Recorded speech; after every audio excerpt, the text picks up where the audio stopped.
찬미 예수님, 저는 호원동 성당 말씀봉사자 조유동 가브리엘입니다. 지금까지 끌어주신 하나님께 감사드립니다. 오늘 드릴 말씀은 제가 하나님을 만나 세상에서 탈출하고 말씀의 봉사자까지 되게 된 경험을 말씀드리고자 합니다.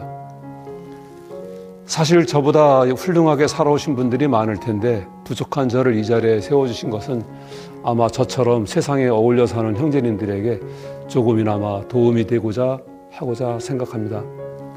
세상에 빠져 살던 저는 친구 동생을 만나면서 세례를 받는다는 조건으로 결혼을 했습니다. 그런데 세례를 받고 나니 불편한 것이 한두 가지가 아니었습니다. 무엇보다 일요일 아침부터 성당에 가자고 하는 것이 귀찮았고, 저는 성경이 현실과 안 맞는다고 생각하는데 제발 성경 공부 좀 하라는 잔소리 때문에 매일 싸웠습니다. 요즘 말로 말하자면 무늬만 부부였던 셈입니다.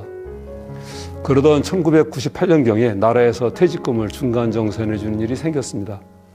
당시 퇴직금을 많이 주던 회사에 다니던 저는 거금을 받았고 마침 집을 판 돈까지 가지고 있어서 갑자기 졸부가 된 것처럼 우쭐거리는 마음이 생겼습니다. 배우자는 저보고 잘 가지고 있으라고 했지만 이자만 받고 은행에 두기에는 너무 아까웠습니다. 그래서 상의도 하지 않고 동료가 소개해주는 주식을 조금 사봤습니다. 며칠 만에 2배가 넘는 이익을 보면서 더 샀더라면 더 많이 벌었을 것이라는 욕심이 들기 시작했습니다. 그러던 어느 날 문제가 터지면서 그 회사가 문을 닫았고 저는 가지고 있던 돈을 모두 날리고 말았습니다. 몇 번을 속이며 감추다가 결국 들통이 나서 배우자는 모든 사실을 알게 됐고 저는 처분만 기다렸습니다. 평소 말투대로라면 인간아, 그러면 그렇지, 네가 잘하는 게 뭐가 있니? 라며 헤어질 것을 요구할 것이 뻔했습니다.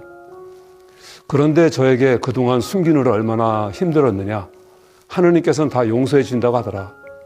그 돈은 우리 것이 아니니 도로 가져갔다고 생각하자고 하는 것이었습니다.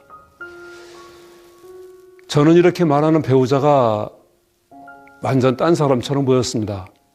6개월 전부터 창세기 공부를 시작했는데 공부를 다녀오면 봉사자님이 하느님은 사랑이시래요 라고 저에게 어린애처럼 떠들던 사람이 이렇게 변할 줄 몰랐습니다. 저는 그런 하느님 말씀이 궁금했습니다. 그래서 제 손으로 창세기 공부를 신청했습니다. 그런데 하느님께서는 저에게 더 센 처방이 필요하셨나 봅니다. 저는 성경 공부가 1년이면 다 끝나는 줄 알았습니다. 그런데 탈출기와 신학과정이 또 있다는 겁니다. 그래서 다음에 탈출기를 신청했는데 억지로 하는 공부가 재미있을 수가 없었습니다. 결국 회사가 바쁘다는 핑계를 대고 중간에 포기했고 배우자는 제 속마음도 모르고 탈출기를 또 신청했습니다. 이번에는 재미가 조금 붙기 시작했는데 하필 제가 지방으로 발령이 났습니다.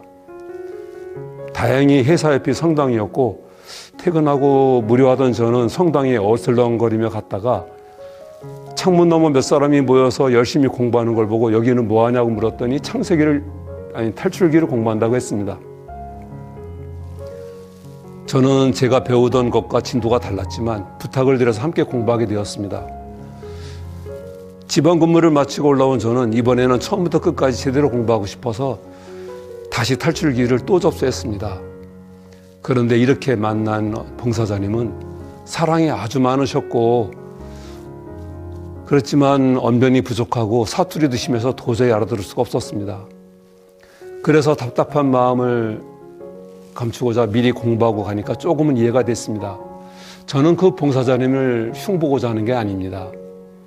오히려 그분의 사랑을 자랑하고 싶습니다.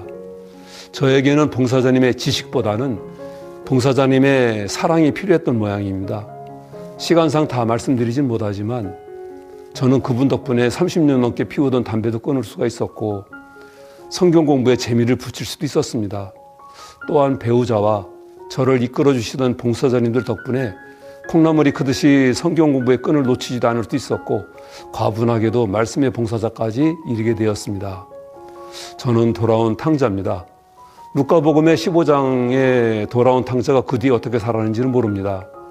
방황과 해결을 반복했겠지요. 저도 그와 같은 삶을 살고 있다고 생각합니다. 하느님의 도구였던 배우자는 젊은 나이에 치매가 와서 지금 요양원에 가 있습니다. 그런 안쓰러움 때문에 매일 고통스럽고 지금의 고통이 이해가 안 됩니다.